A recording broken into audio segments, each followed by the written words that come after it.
Well, good morning, good morning. Good morning to you. And if you can hear my voice, that means you're tuned in and listening to another edition of The Reading Circle with your host, Marc Medley. And that is he who is speaking is Marc Medley. And I'm glad to join and be with you again this Saturday morning. Another week has gone by, and a quick week as always. I share with you all the time that even though I'm only up here once a week, it seems like I'm up here all 7 days, because that's how quickly it goes by. It seemed like I was just here in the studio, and another week has sailed on by, and we are here again. So, I tell you what, we're going to go ahead and do everything that we do as a part of our morning ritual and routine. My guest is already on the line. I'm going to introduce her, and then we're going to be on our way.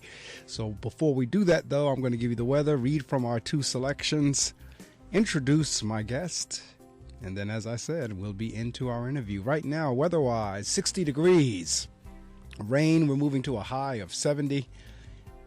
Looks like the chance of rain is going to remain at 80%. We're going to get about a half inch of rain tonight. 8.7 FM Weather Center.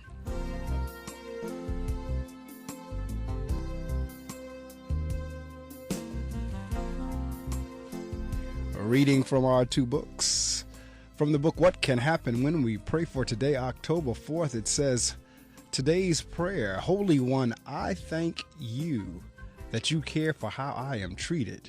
You will not tolerate the abuse, disrespect, or disenfranchisement of your servants. I recommit myself to uplifting and not down-pressing my brothers and sisters. For the sake of your kingdom, through your power, I will seek to make righteousness more than a matter of personal piety. For October the 4th, she says, I will realize my own worth when I accept what I believe either pushes me into a hole or raises me toward the light. The feeling of unworthiness is like a gaping hole in your heart. You can never seem to have or do enough to fill the hole. As a matter of fact, the more you do get and the more you do try to fill the hole, the deeper, wider, and more painful it seems to become. As it does, you set yourself up to do more things that seem to leave you yearning for more of something you can't quite name. People who feel unworthy are always working on themselves. They always want to be better, do better, know more, and do more. They believe that there is some one thing somewhere out there that will catapult them into a place of worth and value. In the quest to find it, they often dig themselves deeper into the hole because now they have a laundry list of things they have done and not completed, tried and been dissatisfied with. In the end, when those who believe they are unworthy run out of things to do in an attempt to make themselves feel good, they will find someone else to work on. That's when the hole becomes a cave. The only cure for a true sense of unworthiness is belief. Believe that you are more than anyone may have ever told you, and you will be more. Believe that you are miraculous, and the hole in your heart will be filled with the love and joy that you have for yourself. Seeking anything else than a total belief in your worthiness is akin to placing a sheet over a hole. If you are not careful, the sheet will give way and you will fall into the hole. Until today, you may have been searching for something to make you feel worthy. Just for today, believe in your worthiness. Embrace your worthiness by simply being still and calling it forward in your heart. Today, I'm devoting to climbing out of the hole of unworthiness and into the light of truth about myself. And this is going to tie right into our first interview, because this is a reading circle doubleheader this morning. I have 2 guests this morning. I have one in the 6 o'clock hour and one in the 7 o'clock hour. So every now and again we will do a reading circle doubleheader, and sometimes we'll even do a reading circle tripleheader. We'll have 3 guests. That's rare though. But the doubleheaders come up every now and again. That's so I can get as many guests on the air as possible, and that's what's going on this morning. My first guest in our first hour is Nicole Belanger, and we'll figure out how she says that in a second. But Nicole has been writing since she was 6 years old. It's always been a passion for her, and she began with writing short stories. Her first short story, called The Cat That Leaves Fish Alone, was written when she was only 7. When Nicole was 12, She had to write a research paper. Unsure of what to write, Nicole pulled the topic out of a hat. Domestic violence. This is where I'm telling you it ties into what we just read. It seems like a heavy topic to write about in 6th grade, but nonetheless, she researched it and wrote the paper. She had a lot of information left over and always wanted to do something bigger with her writing. So she decided to write a book. When she was 13, she began Lost Voice. It wasn't easy, and when she was 15, after countless computer crashes, finally finished it. Nicole didn't plan to do anything with the book. She wasn't sure if she even wanted to share it with friends. But when she was 16, a teacher caught... Let's see, whoa, wait a minute, I lost my place there. There we go. She was 16, but when she was 16, a teacher caught sight of chapter 1 and encouraged her to... I think I said her name right, but in any event, you are one of the younger guests that I've had on. And it's interesting because you're about the same age as my daughter. My youngest daughter is the same age as you are. She'll be 20 in 2 weeks. And it looks like you're 19 or around 20 as well. Yeah, I turned 20 back in August. Okay. Oh, well, Leo. All right. What day on August? The 4th, actually. August 4th. All right. That's a good day. That makes you a Leo. I'm a Leo as well. My birthday is August 17th. So we are fellow Leos. Oh, look at that.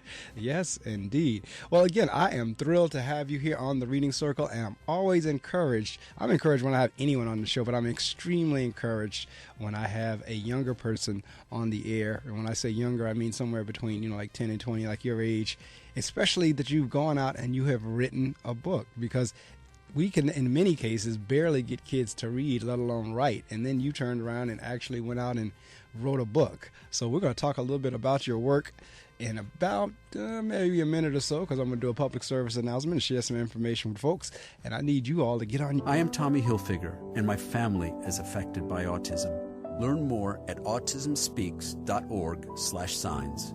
Brought to you by Autism Speaks and the Ad Council. Take a look under your bed.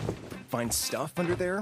What about jobs? No? Now try your basement. There's a pair of overalls that overall you're not so into anymore. A perfectly good laptop that hasn't seen your lap in months. And even more stuff. But still no jobs? Well, you really have both. See, stuff is defined as household articles considered as a group. Sometimes this stuff is no longer needed. Wait, no longer needed? That can't be right. Because remember those jobs you were looking for? Those are really needed. And they're the stuff inside your stuff. Even inside that winter coat that moved with you to Phoenix. Our job is to unlock those jobs. And it starts when you donate your stuff to your local Goodwill. Here's how we do it. When you donate to Goodwill, we sell your stuff to provide job training for people right here in your community. So just by teaming up with Goodwill, you help create jobs. And isn't that worth parting with the leftover keytar from your 80s cover band? Goodwill. Donate stuff, create jobs. Find your nearest donation center at goodwill.org. A message from Goodwill and the Ad Council. The Reading Circle on WP 88.7 FM. That's right, folks. Wherever you are in the world, you're listening to The Reading Circle with your host, Marc Medley. The beautiful thing about web streaming is we're not confined to just the northern New Jersey area. We are heard, Nicole, all around the world. So whatever writing and reading was encouraged in your household as a child. It was. You have brothers and sisters? I have an older brother. Did he take on that as well? Or because sometimes, kids, they have their own personality. Some will take on one thing, others. Like for me, I've always been reading. I love to read. My sister hates to read. Yeah, he doesn't write at all. He always claims that he's terrible at writing and everything, which I don't know if that's true or not because he's never let me read anything that he's written. But he's definitely been one of those kids that, he'll finish a book within one day and then he'll want to go to the store and get another one. And then he'll finish that one within the next day, and he's always reading. See, my point where I'm going with this for those in the listening audience is listening to Nicole, it tells me that her family modeled for her exactly what she wound up doing. And the same thing happened with me. I tell you, I share folks all the time. My father would always come home after work and sit in the living room, and he was always reading something, whether it was a magazine, whether it was a book, whether it was a newspaper, always reading something. And I took up that scent from watching him. And then I developed a passion and a love for reading as well. Hence, that's how even the show came about many years later as I was an adult. because talking with the station manager, he said he wanted to do something targeted toward a reading audience, and he thought I would be perfect as the host of the show, and 13 years later, it's still here, with the hope being that folks will hear the author's work and be incented to go out and either download it if it's downloadable, or go to the bookstore and order it, or what have you. But the point is, we need folks to read more, because I truly believe reading is the foundation of everything else. And I'm listening to Nicole saying I've been reading fluently since I was 4. And that's a beautiful thing, because if I could get every child reading fluently by 4, half the graduation where they do, and then whenever you kind of do the research about them, or you start asking questions like I'm asking you, you see that they started at a very young age. And again, I applaud your parents, because they encouraged your imagination. Even though, like you said, I couldn't really write well because I was only 4, but I told her what I wanted and she typed it on the computer. Maybe you do and maybe you don't. I don't even know if you realize what that did for you in terms of seeing what you said now typed on paper and printed out, almost like in a little booklet at that point. I mean, that I can't imagine as a 4 or a 5-year-old having the parent do that and give you a little book, and these are the words that I told you. I dictated this to you, you typed it in, and now I have my own little book. Again, I don't even realize if you know what that did for you at that age. I mean, as a 20-year-old author, I mean, I kind of have an idea of what it did, but I do know at that time I was just on cloud 9. You know, this is my story. This is on listening audience. A, you can do it. 2, if you have children and you're listening to what Nicole is saying about what her parents did with her, that maybe you might want to use that as an idea to maybe jumpstart some creativity with your children as well. And many people, I remember a lot of times I used to work in various areas in New Jersey, and in the summertime, a lot of time I would go to the store, to the deli or whatever, and I would see like an 8 or a 9-year-old working the counter or in the cash register. And I thought that was the greatest thing, because the child was not outside. Not that I don't want kids to play, I do, but the child was not outside wasting time. They weren't just out there. They were learning something that, as an 8-year-old, of learning how to operate a cash register, how to deal with money, how to handle inventory, how to handle and treat customers. My guess is, as that child became like Nicole, 20, 25, 30, 35, they probably went into their own business, compared with the child that was doing absolutely nothing else, was sitting down watching TV all day or just jumping rope.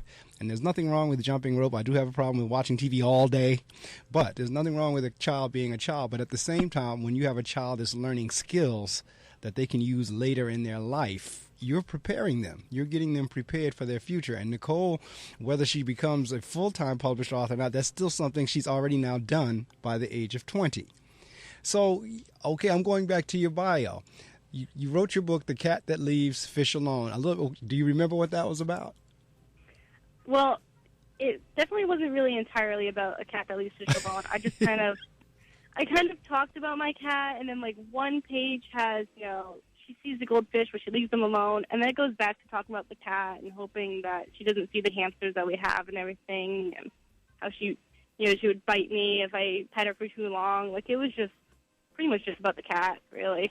Now, if you're 20, you grew up in the era of PlayStation and iPods, and I'm trying to think of some of the other electronics, Xboxes and all that. Were you not like taken away with those? Because I do truly believe that a lot of our children, their imagination, unfortunately, were taken away by a lot of these electronics. You did not get caught up in that? Well, I mean, I did play, you know, the little Game Boy Color and, you know, the PlayStation 1. I played those games with my family, but other than that, I mean, I didn't sit in my room, locked away in the dark, you know, playing on my Game Boy Color all night long or all day long. You know, I watched some TV, I did some computer stuff, but I also did, you know, going outside with friends and hanging out with my brother outside. And my writing, I've never stopped writing. I've written something every day since I was a child, but, I mean, I wasn't addicted to technology like a lot of today's kids are. Right. All right, I'm going to share some more information with the listening audience. Let somebody know that you said you just turned 20 in August? Yes. Let somebody know that 20-year-old Nicole Belanger is on the air with me, and we're talking about her work, and we're talking about how she has arrived at this point. Now, she's only 20, mind you, and I can relate to 20 because, as I said, my youngest will be 20 October the 14th. So I can totally relate to that age group. The two of us are thick as thieves. Right now she's a junior down in Delaware State, and we're constantly texting each other and Facebooking each other, and not Facebooking, the other one, FaceTiming. We're constantly doing that to stay in touch. So I can relate to the age group, and I'm proud of the fact that you have done this, that you actually have a published work out there. So let someone know that Nicole Belanger is on the air with me. I'm going to share this information with you, and we will continue. Think carrying 10 or 20 pounds of extra weight isn't much? We went to a park, handed 10 and 20-pound sandbags to people aged 45 to 60, and asked if we could follow them around. 10 pounds makes a big difference. Oh, I definitely felt it in my knees. A few extra pounds each year can cause joint pain and lead to serious chronic diseases like diabetes and heart disease. Wouldn't you like to drop that weight and stop picking up more? Visit hhs.gov/1 pound at a time to find out how. Obesity happens 1 pound at a time. So does preventing it. Brought to you by HHS and NIH. You're listening to The Reading Circle with Marc Medley on Brave New Radio. That's right. This is The Reading Circle with Marc Medley, and this is a Reading Circle doubleheader. My first guest this morning is Nicole Belanger, 20-year-old Nicole Belanger. And Nicole, anytime I have a young guest on the line, I always make a big deal about their age, only because I'm in education, and a lot of the children that I deal with, we are challenging them to do some of the things that you're doing. And I'm putting it, and I don't like political correctness, but I'm turning it into a positive. We are challenging to get them to get to where you are. So I make a big deal about the age because I love it whenever someone in their youth is doing something positive. Now, you say here in your bio, at 12, you had to write a research paper, which is normal. 10, 11, 12, 30, whenever you get to those grades, your teachers usually require some type of a research paper, a book report, or what have you. And it says you pulled the topic out of a hat. Now, did you actually pull it out of a hat, or is it one that you chose for some reason? And how did you, if you pulled it out of a hat, how did you pick this one? Time she was 12, you took this on as a topic. Again, that's a major league topic. So as you now delved into this, and if you can think back, I know it was like 8 years ago, but if you could think back, kind of like, what were you feeling as you were learning more and more information about domestic violence? I mean, I was disgusted with it, how someone can say that they love another person and then turn around and hurt them. It's a horrible thing to really think about, and as a 12-year-old, it's terrible to read about, but at the same time, all I could think about was, I want to get more information about this out there. I want to stop this. I want to change something about it. You're absolutely right, and it's a vicious cycle. And I'm sure throughout your research and as you got older, the cycle became even clearer in terms of the person that's abused. They keep going back out of fear. So then they get beat, and then the person who's beating them or abusing them comes back and say, I love you, and then they go back into it again, then it happens again, and it's just like this cycle that just continues unless the person who is being abused can just totally somehow break away, whether they leave, run away, go in hiding, go to a shelter, get some type of help. The person will just stay in this cycle, and the person that's doing the abusing will constantly keep telling them that they love them.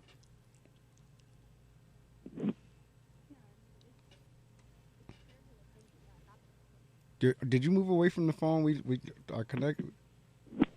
Can you hear me? There we go. By another person that had beat them. And a lot of times they will defend the abuser to the max. I mean, it's like almost unreal to the levels of defense they will have for the person that's putting them through this torture. So as you now came and got your information and you're on the show, we'll attribute they're moving into the writing world or either writing a book or whatever, they'll trace it back to the encouragement from a teacher. Like they'll have a teacher that says, I see something here. They have a teacher that says, you know what, I think one day you're going to write. My guest last week said her teacher told her in like 5th grade, I think it was, that you're going to write a book. And she said she didn't pay it no mind. And then X number of years later, as it turns out, it was true. And I heard you and I read in your bio this morning that was a teacher caught sight. Matter of fact, that's what it says. The teacher caught sight. And I always say that because, and I work with teachers and I try to help them understand how important their words are to students. that they can make or break, or they can encourage or discourage a student with their words and body language and facial expressions and everything else. Because you may not think the students are paying attention or are listening, but the truth of the matter is they are. And they take what teachers say to heart. They really do. Now, they may not let you know that because it's not cool to let you know that. But deep down inside, students, for the most part, take what teachers say to heart. So whenever a teacher says something like, I see something in you, I think one day you're going to be an author. It looks like, or in your case, you were already an author because your mom was already printing out your little stories on the computer. So you really were an author already. But your teacher now encouraged you even more, to the point where you said, I'm going to put this in a book. Now, how long was it between 12 and 19 before you put that information in the book, or is that what Shadows is about? Well, Lost Voice came out first, so that one was written, I started it at 13. So Lost Voice was dealing with domestic violence as well? Well, Lost Voice was the one that was domestic violence. Okay, and Shadows is not a continuation of that, or is that, well, Shadows dealing with abuse also? In a way, it's kind of, Shadows is, self-abuse, the depression and PTSD and everything. So, okay, so Lost Voice was the one about domestic violence, domestic abuse. Now, in terms of, because again, that is such an important topic, and you're being female, and in most cases, because it can go the other way, people just don't realize it. Because, I mean, it's bad enough that the person being abused is a female and generally won't say anything out of fear. But now when it's the other way around and there's a male that's being abused, not only is he not saying anything out of fear, he's saying it out of the fact, yo, wait a minute, I'm a man. I can't go report that I'm being abused by a woman or another. So, because it does happen the other way too. People just don't realize that there are males that are abused in domestic violence as well by women. Like you have some abusive women out there who abuse males. It's just that the men are not going to say anything because that's not, quote unquote, manly. So they have that double thing going on. They have the fear thing as well as they're going to have the pride thing of being a male. And males certainly are not supposed to be whipped or beat by a female or even another man for that matter, but certainly not by a female. So you have that going on. So as you now, started, you made the decision, you know what, I am going to put this in the book. What were kind of like your steps? Well, I mean, I just kind of, I went through all the information I had one more time, and I went onto the computer, and I looked up all sorts of stories and different kinds of excuses that people use and, how people get out of it, why people don't try it sooner. And I got this pile of information, so much that I couldn't even keep it all in my brain at the same time. And I just started writing it. I didn't plot it out. I just, let the words fly from my fingers and hope for the best, really. So I noticed that you said something about self-publishing. You self-published Lost Voice? Correct. Because again, now the beautiful thing of technology, because technology is double-edged. There's the beauty in it is it allows us to do things now that 40, 50, 60, 70, 80, 90 years ago. Years ago, and not so many years ago, you didn't have a choice but to go the traditional route. And now with technology, you really can do your own thing. You can keep your own content. You're not controlled by anybody. You can do your own covers, colors, characters, and everything. And that part is a beautiful thing in terms of being able to do it for yourself. So when you decided to self-publish, how did you come upon, how did you go through, how did you learn about the process? Well, I had been talking to my mom about how I had teachers tell me, you should try to look into publishing, see what you can do about it and everything. And my mom had actually seen an advertisement on Amazon for Amazon Kindle saying, if you wanted to self-publish an ebook, you can do it this way. And she told me, if you're really interested in publishing, I would suggest, get your name out there, look into this, see if this is what you want to do.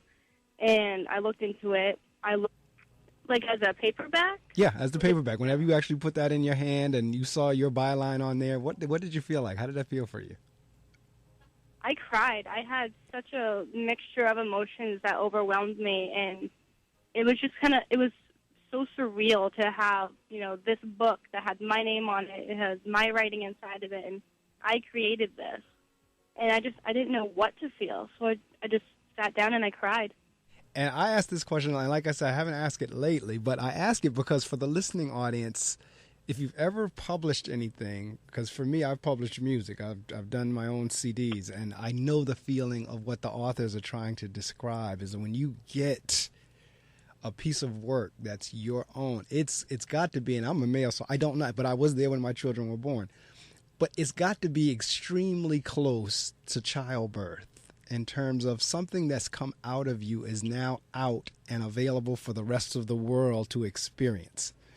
And to be able to get whatever, whether it's a book, whether it's a CD, whether it's a manuscript, whether it's whatever it is that is finished and has your name on it, she's right. Nicole is right. It is a feeling like words cannot describe it. As you can see, I'm trying to find the words to describe what that feeling is, and I have yet to have an author that can really nail it. And usually the emotions are the same, Nicole. I cried.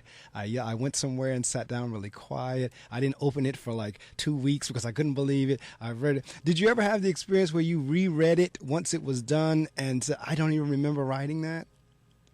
I did have that experience, and I went to my mom and I said, did I actually write this? You know, am I dreaming? Is this real? And she told me it was, and I just, fear overwhelmed me for a second because this is out there. I can't change this anymore. That's right. Read this, no matter where they are, and I just got so scared, and then I had the pride but you know what? You're getting your name out there, and that's all that matters. And the thing is, you're getting your name out there early because the sooner, the better. The sooner you can get these things going, the better chance you have of success if you keep it going. And I share with people all the time. There are certain examples I use. Kenny G, the musician, is one. Kenny G at 10 was watching an old show way before your time when I was a child called Ed Sullivan. It was the Ed Sullivan Show. And Kenny G saw a saxophone player on that show, and he just looked at that and didn't know anything about the saxophone. He said, that's what I'm going to do. That's what I want to do for the rest of my... And sure enough, Kenny G started at that age and is still going, still producing and doing albums and CDs now. Bill Clinton, who was our president, did the same thing. He met John F. Kennedy when he was like 16, and he said, I am going to be president of the United States. And he set everything in motion from that point on to become the president of the United States. And guess what? He did it. Guess what? Kenny G did it. So my point is that it is surreal how so many times those opening readings connect, and the author had no idea I'd be using their book. The guests have no idea that I read from those books. It's almost like this. I'm not talking religious. I said a spiritual, like connect, like a force bigger than you and me that kind of just ties these things together on a Saturday morning for me. And it is phenomenal how many times the passage that I read from those daily devotionals will connect to what the guest is saying or their book is about or what have you. I'm going to share this information about some of the shows that we have here on WP 88.7 FM and GoBrave.org. Let somebody know that I have a 20-year-old that is a published author on the reading circle with me right now. Get on your Pinterest, get on your LinkedIn, get on your Instagram, get on your Facebook, get on your Twitter, get on your whatever social media that you have, and tell somebody to tune in to GoBrave.org right now.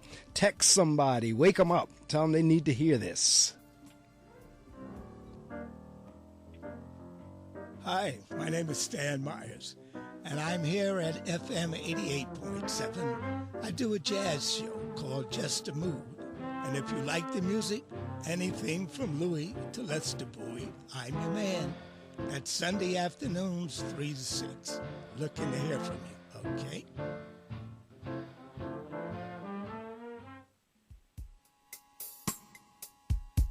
Welcome back to the Reading Circle with Marc Medley. We're here Saturday mornings from 6 o'clock a.m. to 7 o'clock a.m. And in a case like this morning, we're going to be 6 to 7, then 7 to 8. And then we'll put on the good news and song from 8 to 9. Nicole, I do 2 formats here. I do the interviewing of authors, and then I put on the gospel music. So usually it's 1 hour of interview, 2 hours of music. But this morning it's going to be the reverse. It's going to be 2 hours of interview and 1 hour of music.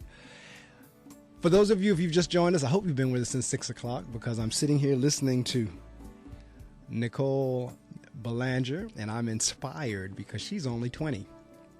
And she's been reading fluently since 4.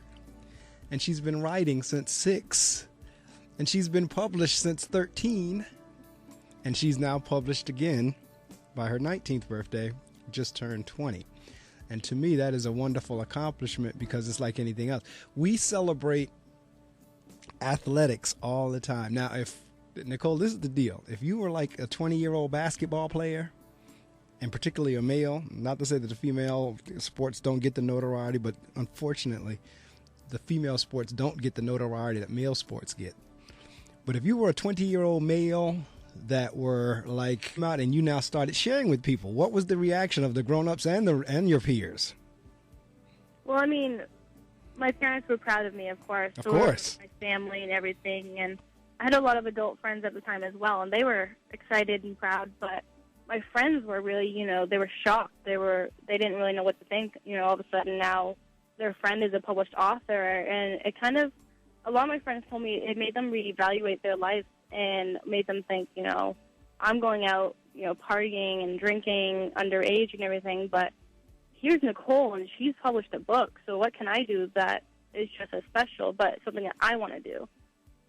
Absolutely, and that's a good point, because everybody doesn't have to be an author, but find something that's your purpose. Find something that you're good at and do it, as opposed to just what you just said, hanging out, partying and drinking and swallowing goldfish and doing stupid stuff. Right. And so yeah, I could not agree with you more there, that it doesn't have to be. Now, for me, my passion is reading and writing. So for me, that turns me on. But that may not be for everybody. But the point is, just like you said, find your purpose and do that well. Don't just waste time. So let me ask you a question. On Lost Voice, is your picture on there anywhere?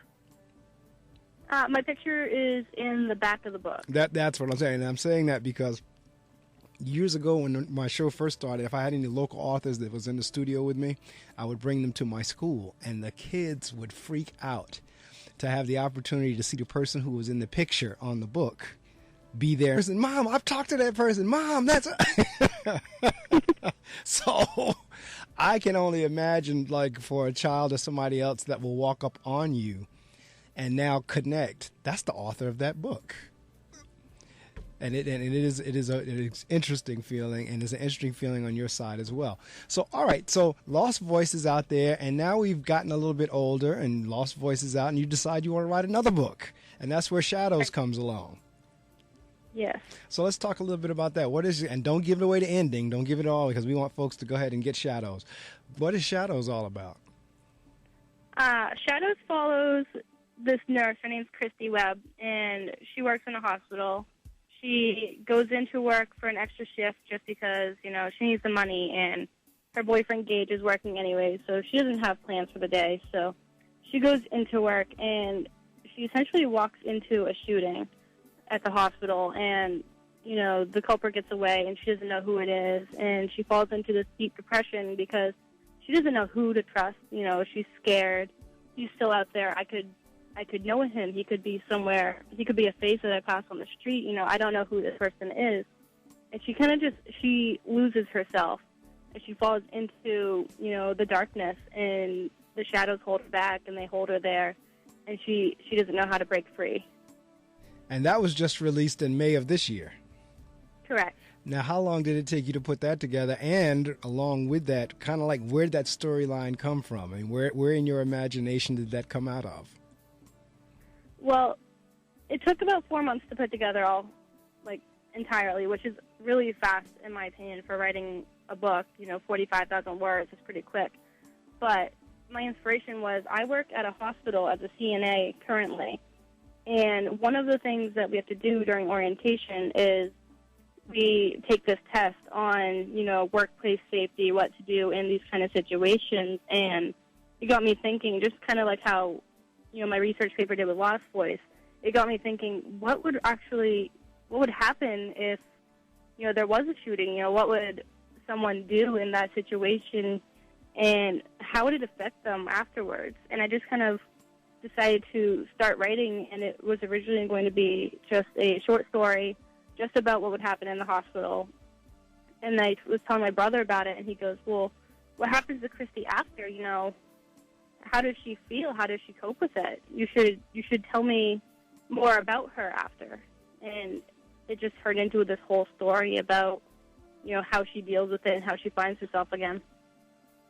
And you know, the sad part is that scenario is not trying to defend someone else. And again, he took the bullet, but again, they were both under 20. So where I'm going with that story is it's possible.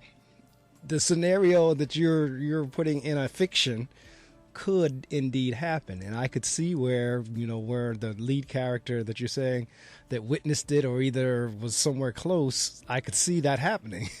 So when you go into your character development, because I know you said you thought 4 months was quick, but how, they literally breathe and live and sleep with them, and then they eat with them, and they shower with them, and they go out in the street with them. And for others, it's kind of like, no, that wasn't my process, but I got here by doing this. And I share this story all the time. The listening audience is probably tired of it, but I had one guest years ago that said his original intent was to kill off a specific character, but as the more he wrote, the more he began to like the character and couldn't do it. Oh. So he had to rewrite it in a way that kept that character alive in the story because he actually began to like the character. For many authors, these characters are like real people. Yeah. They're kind of like our friends. Right. And it's funny because, as a kid, and since you are still, like, for the most part, the young person, child type age, sometimes you play that game when you're kids, in your imagination, your pretend friend, your imaginary friend or what have you. And, like, everybody's like, what friend are you talking about? You see him he's right there, But it's kind of like that same type deal. It's your imaginary friend, and you're developing them as a part of your writing. Right. So you do that, and then now the story begins to come together. And how do you get to the point? Because it sounds like it's interesting that your brother was now saying, he's reading it saying, well, you got to tell me more. Because that helps too, to have somebody saying, okay, what happens here? I'm reading a book now. In fact, I went to bed very late last night because of that book and couldn't believe when the alarm clock went off this morning. It's called Code Black. And I literally did not want to turn the iPad off because the book, it was at the climax. It was at the point of the highest point in the story. I wanted to see what was going to happen next, but I knew I had to get up early this morning, so I put it down and said I'll finish it tomorrow. But, that's how good books can get. Whenever the author has done his or her job, that's exactly what happens. They can't wait to see what happens next. So is it one of these, like your brother was saying, well, what's going to happen with her next? Yeah, pretty much. Mm-hmm. That's what it seems like. He was like, it kind of just drops off. I want to know more. Then you've done your job. As an author, if you have readers saying that, you've done your job. Well, I tell you what, Nicole, we're down to the last few minutes in the interview, and I always turn that over to the author to let him or her promote. And you can say anything with the exception of the price, the dollar amount, of how folks can get a copy. Is Lost Voice still available? It is. It is. Okay, so you can let folks know. GER. And feel free to connect with me there as well. I'm on Google+. You can find me at plus Nicole Belanger, which is LORRETTE. And I am on Instagram also at nbelanger6, and I look forward to hearing from any of you. Well, Nicole, I am glad that you took the time to rise with us. I'm glad that you were young because you're an inspiration to anyone listening. All young people are not out there, as she said, drinking underage and doing all kinds of crazy stuff. All young people are not bad. No, the entire generation is not lost because Nicole is proof of that. You've heard her this morning speak. She's 20.